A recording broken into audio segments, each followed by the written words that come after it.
E agradecendo desde já. Obrigada por você, Maurício. Tudo bem? Fica à vontade, gente. Muito boa noite a todos. Prazer estar aqui de novo. Trabalhando juntos, né? Tudo bem? É muito legal a gente estar se reunindo. Tantos motivos a gente tem para se reunir. A gente se reúne para festejar, para ir em baladas, para ir em shows. E dessa vez se reunir para estar com Deus é bem legal.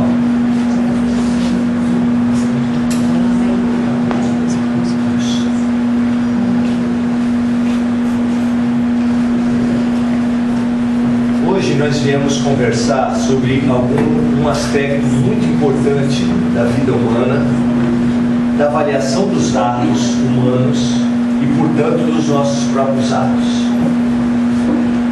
Uma das maiores mentiras que a gente costuma repetir por aí é que de boa intenção o inferno está cheio. A gente gosta de falar isso, né? De boa intenção o inferno está cheio. Tudo bem que dentro do Espiritismo nós já aprendemos, pelo próprio relato dos Espíritos amigos, que não existe um lugar no mundo espiritual onde os maus irão sofrer para sempre, arder no azeite quente, irremediavelmente, sem perdão. Cá entre nós, essa é uma criação humana, o inferno, e uma criação humana que não faz jus à ideia, à mensagem, à presença de Deus e à mensagem do Cristo também. Porque se Jesus nos ensinou a perdoar 70 vezes 7, como é que Deus não ia perdoar nunca a gente? Qual a lógica? Então uma pessoa teve um erro na sua vida, muitas vezes um erro gerado por incompreensões que ele teve no seio da família, por dificuldades que ele teve na vida dele, como o maníaco do parque que abusou e destruiu a vida de dezenas de moças e das suas famílias, mas que teria por sua vez sido abusado sexualmente no seio da sua própria família aos 7 anos de idade. Como é que Deus poderia condenar mesmo um criminoso de altíssima periculosidade como esse para todo sempre? E a pessoa que abusou dele em família? Como seria esse inferno? É claro que o inferno criado pelo ser humano, esse não existe. Esse Deus cuja ira, cujo perdão não se explica, não existe, ao contrário do que Jesus nos orientou, esse evidentemente não existe nem pode existir, mas realmente existem regiões no mundo espiritual que agregam pessoas, individualidades que passaram pelas mesmas experiências, porque aqui na Terra nós temos uma característica da diversidade. Como é que é essa característica da diversidade?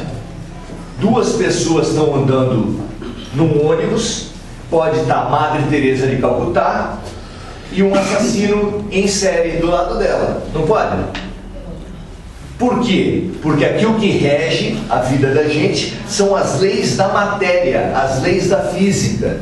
A gravidade que age sobre Madre Teresa age também sobre o assassino. A lei de atração dos corpos e todas as leis da física vão agir sobre todos que existem aqui na Terra. Mas no mundo espiritual é diferente.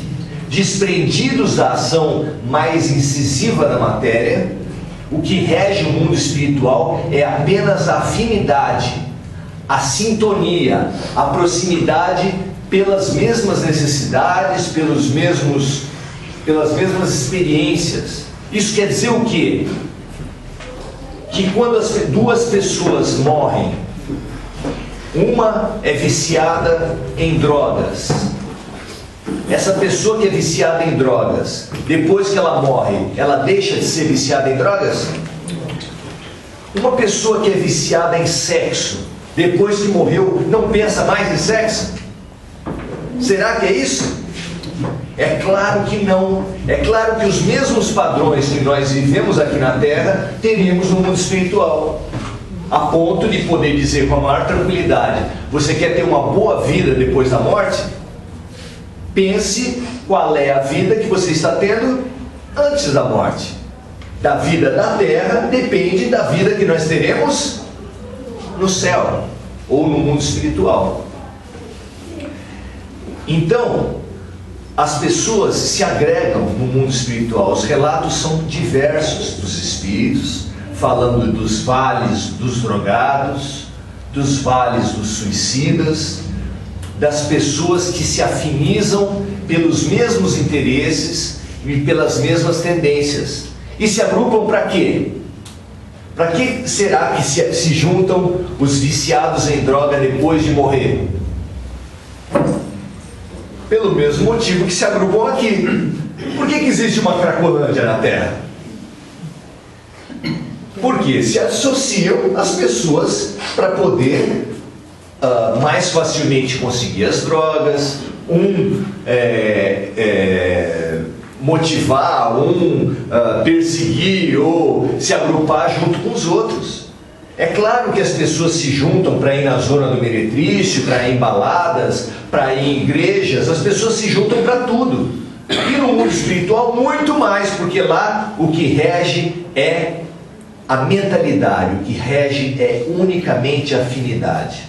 Lá, uma Madre Teresa só vai estar do lado de um assassino em processo de missão, porque os bons espíritos só se juntam com os maus quando, por iniciativa dos bons espíritos, eles vão até as regiões mais difíceis. Para quê? Para ajudar, para servir, para resgatar as pessoas que já se encontram no nível de serem acolhidas. Porque é claro que no mundo espiritual não haveria indiferença, não haveria o dane-se, eu estou aqui em cima, não me preocupo com quem está lá embaixo. É claro que não. Essas viagens são muito minuciosamente descritas, toda a série André Luiz, que aliás a gente recomenda muito. A série André Luiz é muito conhecida pelo primeiro livro da série, que é Nosso Lar, mas ela se compõe de pelo menos 15 livros, e todos eles são muito ricos ao fazer reportagens do mundo espiritual. E André Luiz, como é muito perguntador, ele é um ótimo repórter, porque ele vai descrevendo tudo o que acontece lá em cima, tirando os mitos.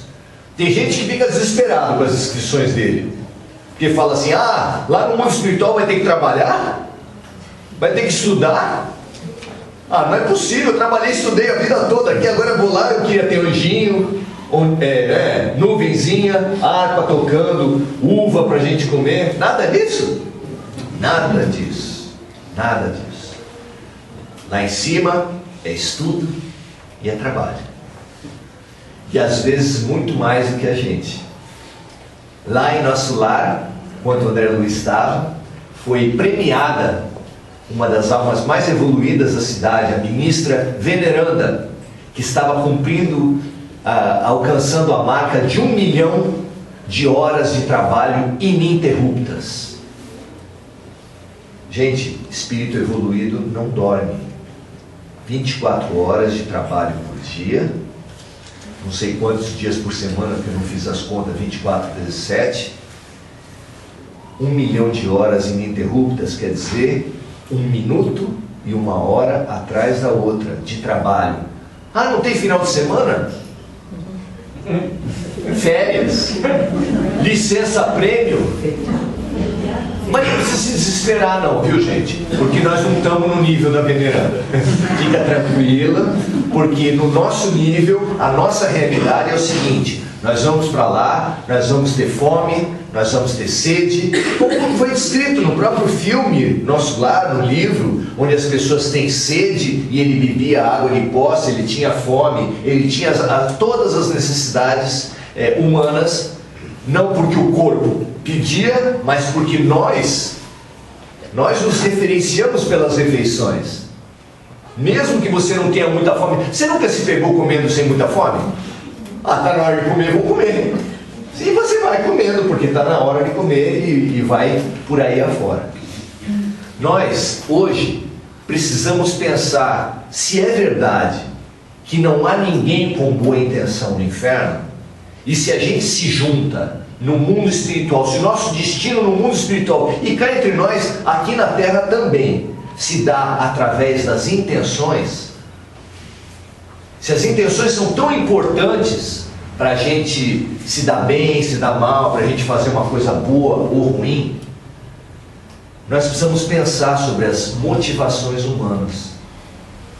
E eu quero perguntar para vocês, o que vocês acham que motiva o ser humano? O que move o ser humano na vida? Essa é uma pergunta extremamente importante. Eu sou assistente social, trabalho com adoção. Uma das coisas mais importantes que a gente pergunta para quem quer adotar uma criança é: quer adotar por quê? E os motivos são os mais variados. Não, eu quero uma menina para enfeitar de lacinho. Aí a gente, não fala, mas a gente, com educação, quase que pergunta para a pessoa: por que você não compra uma boneca? É mais barato, é mais tranquilo. E para enfeitar? Compra uma árvore de Natal, dá para enfeitar bastante. Por que você se junta? Por que uma pessoa casa? Por amor. Às vezes. Às vezes. Muita gente casa para se livrar da outra casa. Quando em casa está muito ruim, quase que qualquer um vira príncipe encantado, certo? Coisa fica complicada. Quando o patrimônio, às vezes, leva ao matrimônio. O patrimônio, às vezes, leva ao matrimônio. É muito raro isso acontecer, né? Mas, às vezes, as pessoas se casam e, na adolescência, os namoros são muito motivados por isso, pela beleza. Beleza, só que beleza também acaba. Apesar das cirurgias, né, das coisas todas, a beleza também acaba. A beleza exterior, especialmente, essa vai diminuindo, enquanto a beleza interior só vai aumentando. Nós só podemos progredir espiritualmente, dizem os espíritos, Allan Kardec. Ninguém volta para trás. Então a nossa beleza interior está destinada a ser cada vez melhor. Mas a exterior não tem jeito, né? Essa é muito difícil. Mesmo almas muito bonitas, se você já viu uma foto de Madre Teresa, ela tinha alguma ruga. Concorda? Chico Xavier, eu não acho, apesar da gente ser suspeito como homem, mas eu não acho que estaria entre os homens mais bonitos, certo? Compara Gianecchini, né, com Chico Xavier, você vai falar qual é a alma mais elevada, né? Então, a motivação, ela é um item extremamente importante das nossas vidas. Nós precisamos nos investigar a todo momento. Se para você entender e acompanhar a tua atuação, você precisa perguntar por quê. Estou fazendo isso por quê? Porque uma pessoa pode corrigir uma criança com amor e com ódio. Às vezes uma pessoa bate numa criança, mas a criança até percebe que aquela pessoa está querendo o seu bem, está querendo a sua educação, está querendo o melhor para ela. E às vezes uma pessoa não bate, nem critica, nem fala nada por indiferença. Que criança vai receber a melhor mensagem? Aquela que é amada, é claro. A boa intenção é extremamente importante na vida da gente. Uma criança percebe quando o professor gosta de dar aula, um funcionário percebe quando o chefe tem consideração por ele. e aceita melhor até as broncas, as orientações, porque a intenção ela é fundamental. Diz-se por aí que o dinheiro é a mola do mundo. O dinheiro é uma boa motivação? É uma motivação importante para a vida da gente? A gente anda para lá e para cá por causa do dinheiro? Claro que sim. Ou todo mundo aqui adora trabalhar? Ai, que bom, eu vou trabalhar. Ao contrário, a gente morre 5 dias por semana para viver 2. Morre 11 meses por ano e fica contando os dias como se fosse uma penitenciária. É claro que o dinheiro é muito importante nas nossas vidas. Às vezes até é importante demais. Mas ele tem a sua importância, porque a gente precisa de comer, precisa vestir, precisa de uma série de coisas. Mas o que está por trás do dinheiro? Será que é o dinheiro por si? Talvez não. As pessoas também buscam muito poder, as pessoas também buscam uma palavra moderna da motivação humana, é a celebridade. O que não se faz para ser célebre hoje em dia? Você às vezes vê uma pessoa dando entrevista no jornal e tem sempre um papagaio de pirata atrás. Não, às vezes o cara é muito bandeiroso e dá tchauzinho, né? Às vezes não, às vezes ele só está passando assim, sabe como é que é? Aquela disfarçada assim, como quem não quer nada, mas daqui a pouco volta, dá uma olhadinha. E se você já deu uma entrevista para a televisão uma vez, as pessoas já vêm te cumprimentar e falam: nossa, tá famoso, hein? Coisa importante. Que as pessoas... Há um bom tempo atrás tiveram 2 propagandas da Parmalat que reuniam crianças e bichinhos, vestidos de bichinhos. Vocês lembram dessa? Foi uma propaganda que fez muito sucesso. Ainda tem, né? Diz que na primeira propaganda eles pagaram 1.500 reais naquela época por criança. Mas fez tanto sucesso que na segunda eles tiveram que jogar senha para os candidatos pela janela da agência. Jogaram a senha assim, ó. Porque tinha gente, eles pagavam 500, na segunda eles pagaram 500 e jogaram a senha pela janela. Porque as pessoas fazem qualquer coisa para ficar célebres. Se você assistiu pelo menos uma vez o Big Brother Brasil, você sabe bem do que eu estou falando. Então, motivação humana. O que há por trás do poder político, que muita gente gosta, não é? Motiva as pessoas. Eu quero ter poder político. O poder econômico, o poder da celebridade. O que está por trás disso tudo? A vontade de aparecer. A vontade de se exaltar. O ser humano tem uma necessidade muito grande de falar: eu sou bacana, olhe para mim, eu sou bom. Isso desde criancinha. Se você vê o comportamento de 2 criancinhas, você já vê a disputa entre eles. Não é verdade? Numa escola tem disputa? Numa família tem disputa? Os irmãos disputam entre si? Os casais disputam entre si? Sogra e nora?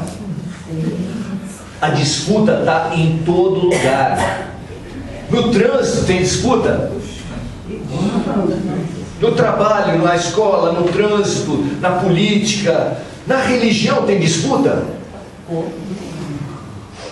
Às vezes a gente fala assim: nossa, eu vou lá para o centro espírita, lá só deve ter gente legal, não deve ter fofoca, não deve ter intriga, é bacana. Seria bom se fosse só assim. Só que, minha gente, onde tem ser humano, vai ter fofoca, vai ter intriga, vai ter conflito, vai ter crise, e é assim mesmo. Você não vai, aqui não tem só santo, na tua família não tem só santo, e todo lugar que a gente vai, os seres humanos vão ter as suas diferenças. E essa busca por relevo, ela é muito interessante. Até a palavra relevo também fala muito do comportamento humano. Depressão, por exemplo, é uma palavra que fala de um estado psicológico, todos nós sabemos, de uma tristeza profunda e continuada. Mas depressão é também um relevo que é situado abaixo do nível do mar. Lembrando das aulas de geografia, 6ª série, né? Toda planície que estiver abaixo do nível do mar, quem mora na Zona Noroeste em Santos sabe bem do que eu estou falando. De vez em quando lá tem cheia com tempo seco. A pessoa está andando lá, tempo seco, maior sol, não chove faz tempo, e as ruas estão cheias. Por que acontece isso? Porque a maré subiu, né? Não é só na Zona Noroeste, eu só dei ali como exemplo porque eu trabalhei muito tempo ali. Mas são muitas as regiões da ilha de São Vicente, que compreende as nossas duas cidades, que tem essa característica.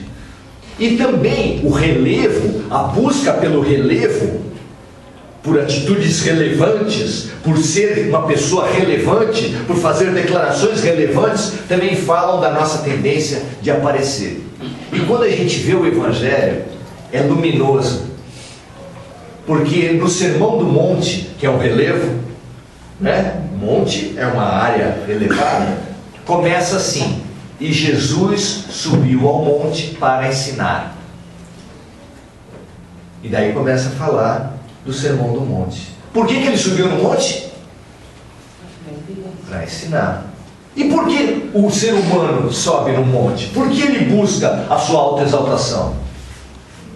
Os mais antigos aqui talvez lembrem que nas campanhas políticas de antigamente tinha lá: vote em Maurício, e tinha 3 prioridades pelo menos: saúde, educação e segurança, por exemplo, tá? Hoje em dia você vê um panfleto de candidato, não tem nada, ele não fala o que vai fazer, ele não se compromete com nada, ele não tem ideia. Vocês já repararam nisso? É muito interessante.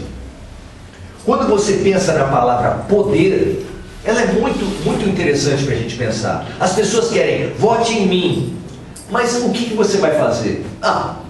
Não, eu vou fazer o melhor. Eu vou representar a população. A pessoa não se compromete, não tem ideias para colocar, porque ela pensa no poder substantivo, como se fosse um palanque, um lugar para ele subir, para se exaltar. Agora tem um outro poder que Jesus nos ensinou. É o poder verbo. E esse poder verbo a gente precisaria pensar a respeito dele. Porque ele mesmo ensinou assim aos discípulos: no mundo você conhece uma pessoa quando ela é importante pela quantidade de pessoas que o servem. Se você for num restaurante, tiver várias pessoas em volta de alguém, tirando fotos, fazendo entrevista, um monte de gente preocupada com ele, o que você pensa daquela pessoa? Político. É gente importante. Pode até ser um jogador de futebol, pode ser um artista de televisão, mas é alguém importante. Porque o importante para a terra, o importante para a humanidade é aquele que é servido. Daí Jesus falou assim: mas não será assim entre nós. O mais importante entre nós será aquele que servir. É uma diferença drástica. Nós, às vezes um colega nosso, que é, vamos dizer, no mesmo nível, sobe um pouquinho de vida, ele já quer ser servido, já quer contratar empregado, quer fazer um monte de coisa porque ele quer ser servido. A ambição nossa é ser servido. Às vezes você vai para o exterior e eles eles estranham, ou nós estranhamos eles, e eles quando vêm para cá estranham também. Nossa, vocês têm empregada doméstica aqui no Brasil, né? No exterior, não sei, agora eu sei que mudou muito, já está mudando, quase ninguém mais tem empregado hoje em dia. Está difícil de manter. Mas lá no exterior já não se tem muita empregada doméstica.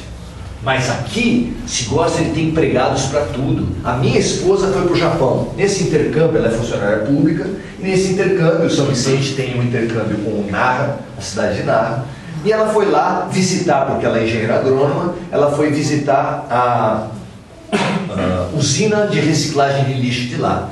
E ela foi se reunir com a gerente, e apareceu uma moça, ela sentou na sala lá, e apareceu uma moça com um cafezinho, uma bandeja com cafezinho. E aí ela se apresentou: bom dia, eu sou a gerente. Ela falou assim: a senhora é gerente? Está fazendo café? Eu já acabei de lavar o banheiro e cortar a grama, e eu estou aqui agora, fiz o café e vou atender a senhora. Como é que é? E depois ela foi descobrindo que no final de semana as escolas de lá, elas só passam por um mutirão. Os pais vão à escola no final de semana.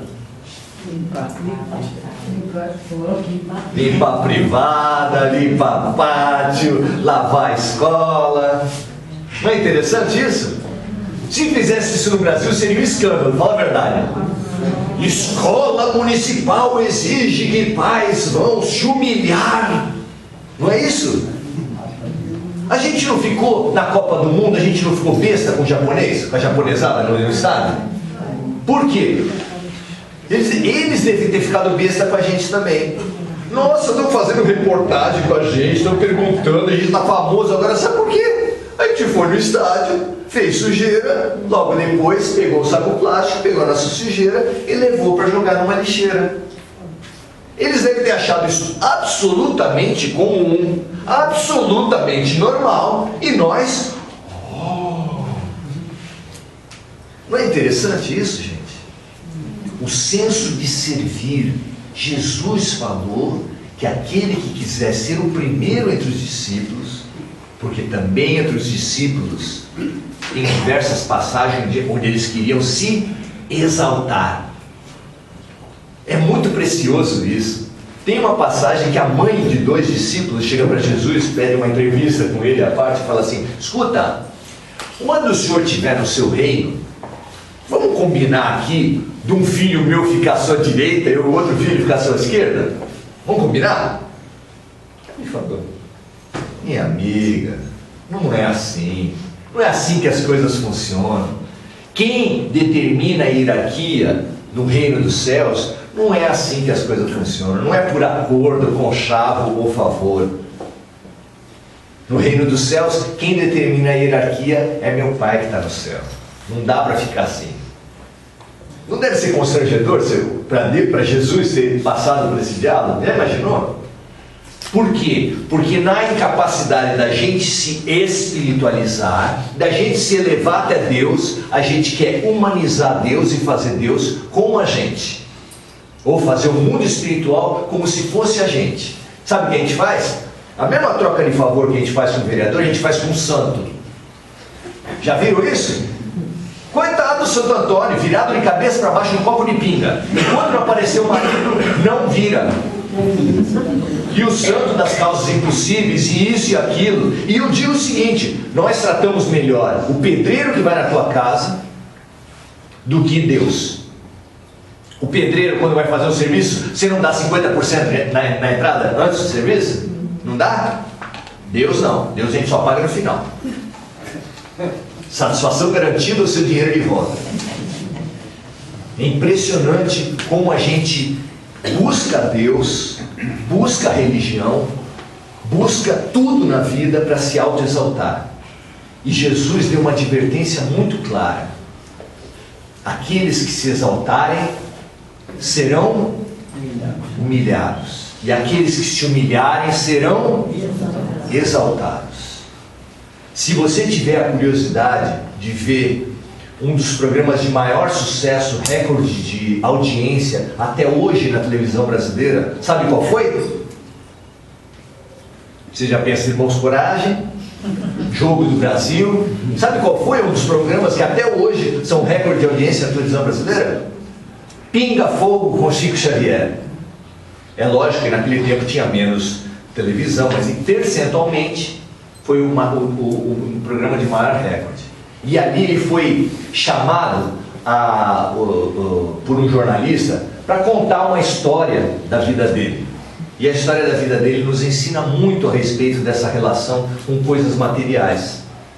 Conta Chico que uma época o seu pai estava muito doente, muito gravemente doente. Não tinha SUS. A gente hoje reclama muito do SUS. Naquela época não tinha, certo? E sem o SUS, cada um tinha que pagar o seu atendimento. E ele tinha que pagar o remédio. E o remédio custava exatamente o que ele ganhava por mês. E o pai dele era vendedor de loteria, sem trabalhar, não tinha dinheiro. E aí ele estava visitando o pai, conversando com o pai, e os amigos do Chico vieram também visitar. E falaram: puxa, o seu livro, naquela época o livro dele estava bombando, estourando, era Brasil, Coração do Mundo, Pátria do Evangelho. Se vocês quiserem uma sugestão de leitura, extremamente interessante esse livro. extremamente interessante. Fala do papel do Brasil na programação espiritual do planeta. E um monte de gente falando que o livro dele estava indo bem, vendendo bastante. O pai dele ligou a antena. Saíram os amigos, ele: filhinho, que bacana que o seu livro está vendendo bastante, não é? Chico falou: bacana, né? Não dá pra gente tirar um pouquinho pra gente? Porque quem não sabe aqui, Chico Xavier, antes de lançar um livro, ele pegava os direitos autorais da obra. Um autor tem, no geral, 10% do total de uma obra, fica para ele. Numa tiragem de 100.000 exemplares, ele recebe 100 na sua casa, ou recebe em dinheiro. Chico, antes de todos os livros dele, ele ia em cartório e assinava uma declaração se comprometendo à doação dos direitos autorais para tal ou qual entidade, sempre uma entidade beneficente. E o pai dele perguntou: não dá para a gente repartir um pouquinho? Trazer um pouquinho para a gente? Não dá, pai, não tem jeito. Mas peraí, o que os seus amigos espirituais falam para destinar o dinheiro? Para quem precisa. Filho, você nesse momento, você conhece alguém que precisa mais do que a gente? Aí Chico dá aquela travada e falou: não conheço, pai. Nesse momento não conheço mesmo. Mas não pode, não tem jeito. O que vem de graça, que nos é dado de graça, tem que ser repassado de graça. Essa orientação é de quem? De Jesus Cristo. E aí ele falou, o pai dele aceitou a situação e depois ainda contou a piadinha que era: tá bom, filho, então quando o pai morrer, você procura comprar os 2 prêmios da loteria, era da Loteria Federal, do meio do ano, acho que era de festa junina e depois do Natal, que eram os maiores prêmios, que o papai vai lá em cima tentar parar a roda. Porque era uma roda que girava e que parava um número, e ele prometeu para o filho que ele ia procurar parar a roda para beneficiar o bilhete do filho dele. E aí o repórter perguntou no Pinga Fogo: seu Chico, e o senhor compra? Ele: todo ano. Mas nunca deu. Então o poder do... O que Chico Xavier podia fazer com o dinheiro dele? R$1 retido de cada livro. Um livro hoje está 20, 40 reais. R$1 retido de cada livro, ele vendeu 40 milhões. 40 milhões de reais está bom para vocês, não? Bonzinho, né? O que você faz com o teu dinheiro, o que você faz com as tuas prioridades, o que você faz com os teus talentos? Nós precisamos pensar como nós temos gasto. É fácil ficar com raiva do deputado que ganha muito dinheiro nosso, do corrupto, do empresário que desvia muito dinheiro nosso. Mas como você tem usado os seus talentos? Como você tem usado o seu tempo? Você fala: eu não sou rico, eu não tenho poder de nada. Quem manda no seu pensamento e no seu tempo? Quem manda? O prefeito de São Vicente? A presidente da República? Quem manda no nosso tempo e no nosso pensamento somos unicamente nós. Se Deus mandasse no nosso pensamento, nós não pensávamos tanta bobagem. Então nós precisamos pensar, nos avaliar. E para você avaliar cada atuação sua, você precisa se perguntar permanentemente: por quê? Por que eu estou fazendo isso? Por que eu estou fazendo aquilo? Qual é a minha intenção? Nós podemos e devemos aprender com a maior ponto de convergência da filosofia, da psicologia e das religiões na face da Terra. É a força do pensamento. A força do pensamento é que você vibrando numa certa... Nós somos aparelhos de rádio. Você sintonizando numa determinada faixa, você só vai passar músicas de acordo com aquilo. Você quer mudar a tua vida? Você quer melhorar a tua vida? Ora, gente, se nós estivéssemos aqui com um aparelho de rádio, só no chiado e bem alto, a gente tentando conversar aqui, o chiadão, ia chegar uma hora que alguém ia falar: escuta, dá para alguém fazer o quê? ou desligar, mas a mente desligada, dá para gente desligar? Não dá. Se não dá para desligar um aparelho de rádio, o que a gente deve fazer para sair do chiado? Sintonizar. Você quer atrair coisas positivas para a tua vida, você quer atrair outras situações que vão ser a regra da tua felicidade ou infelicidade no mundo espiritual. Comece a partir de já. Você é capaz de controlar o seu pensamento? É mesmo? A gente consegue pensar só coisa positiva na vida? Não, infelizmente não. Tem um ditado que fala assim: diga-me com quem andas e te direi quem és. No Espiritismo a gente amplia um pouquinho. Diga-me o que pensas e o que sentes, e eu te direi com quem andas, e eu te direi quem és. A gente gosta de vir na casa espírita para afastar os maus espíritos. Se não afasta direito, a gente reclama do passista. E aquele centro é fraco, vou mudar, vou para outro. O que rege as influências espirituais sobre a tua vida é o teu pensamento. Os espíritos são muito educados, eles só entram na casa dos outros quando convidados. E quem convida? Como é que se convida espírito na vida da gente? Pelo pensamento, pelo sentimento, pelas intenções. Que nós saibamos imitar Jesus. Ter cruzinha no pescoço é fácil. Ter quadro da Santa Ceia na cozinha é fácil. Ter Bíblia dourada na sala é fácil. Quero ver? Fazer como ele. E ele mesmo disse: nem todo aquele que disser Senhor, Senhor entrará no reino dos céus, mas sim aquele que fizer a vontade do meu Pai. Fazer a vontade do Pai é imitar Jesus, mas imitar no que ele tem de mais verdadeiro, de mais puro. Busquemos nós o monte, busquemos nós o poder de servir, busquemos nós a relevância, mas para educar, para ensinar, para multiplicar, para melhorar. Se nós formos capazes de olhar o nosso modelo e guia, que é Jesus, para nos melhorar e para servir aos outros, a gente vai estar no caminho. Senão vai ser só cristianismo de conveniência, de colocar no IBGE. E esse não tem melhorado a vida de ninguém. Obrigado, gente. Valeu, obrigado. Encerra para nós, Maurício.